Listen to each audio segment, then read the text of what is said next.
When you hear the word hypnosis, you might picture a stage magician swinging a pocket watch, lulling someone into a trance, and then making them cluck like a chicken. It's the kind of act that seems less magical and more like a gimmick, a fun sideshow, not to be taken seriously. But peel back the layers of this spectacle, and you'll find that hypnosis isn't just for show. Beneath the theatrics, there's a rich history and a body of research suggesting that when done correctly, hypnosis can be a legitimate way to tap into parts of our minds we've long kept hidden. Hypnosis, as we know it, took its first, rather bizarre steps into the world during the late 18th century, when a German physician named Franz Mesmer introduced a concept he called animal magnetism. He claimed that an invisible magnetic fluid could restore health by aligning the body's energies. His method involved staring deep into patients' eyes while making magnetic passes over their bodies, supposedly directing this fluid to where it was needed most. It was a spectacle fit for the strange era it emerged from, and while the procedure had no scientific merit, something curious happened. Some patients did seem to get better.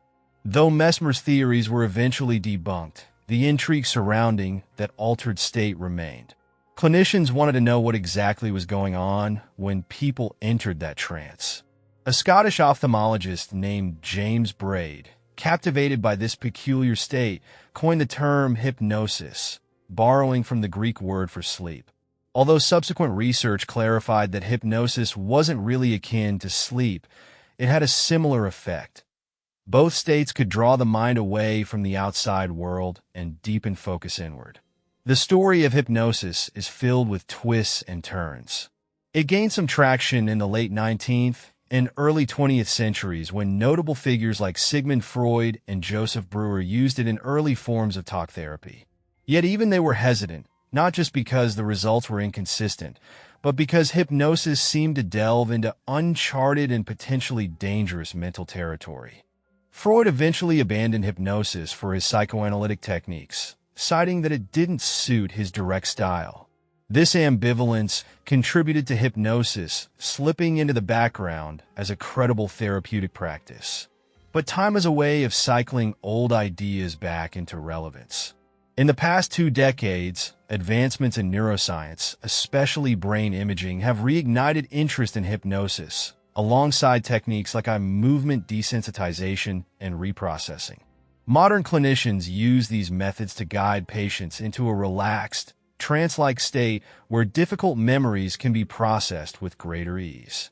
The shift in perception has moved away from skepticism toward cautious optimism, as new evidence supports the idea that hypnosis, when performed under controlled conditions, can unlock parts of our mind that conventional therapy struggles to reach.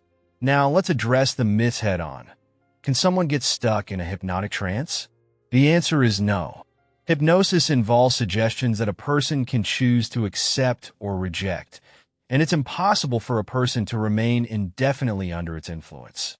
The relaxed state achieved in hypnosis simply makes the mind more open to suggestion, not helpless.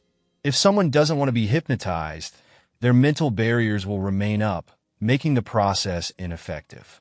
So, if you do find yourself sitting opposite a hypnotherapist, know that you're always in control, and you're only going as far as you're willing to let yourself go. Despite its long history, hypnosis hasn't always been treated with respect in the scientific community. It was often seen as a fad, even relegated to the realm of entertainment. Yet while popular culture toyed with hypnosis as a spectacle, serious clinicians continued to study its potential. The reality is, our brains are capable of storing vast amounts of information, much of which we don't consciously access. Sometimes, memories get shelved because they're painful, while other times they seem insignificant. These stored experiences, however, can still affect our emotional health. Hypnosis allows us to quiet the mind enough to access these deep-seated memories, giving us a chance to confront what's been quietly influencing our thoughts and behaviors. It's important to recognize that this journey isn't without its challenges. Exploring memories that bring distress to the present is never an easy task, and it requires delicate handling, particularly because people are more vulnerable when in a hypnotic state. That said, our minds are resilient. Hypnosis doesn't overwhelm or trap us. It works because we allow it to.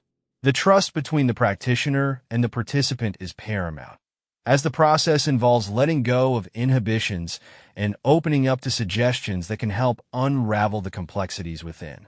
If traditional therapy has left you feeling closed off or guarded, hypnotherapy may offer a different path, one where you can access what's been locked away in the recesses of your mind. Centuries of fascination and countless practitioners suggest there's something valuable in hypnosis, even if we're still working out the finer details. What it comes down to is giving it a fair shot.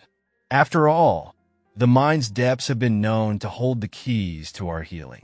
Sometimes, you just need the right state of mind to find them.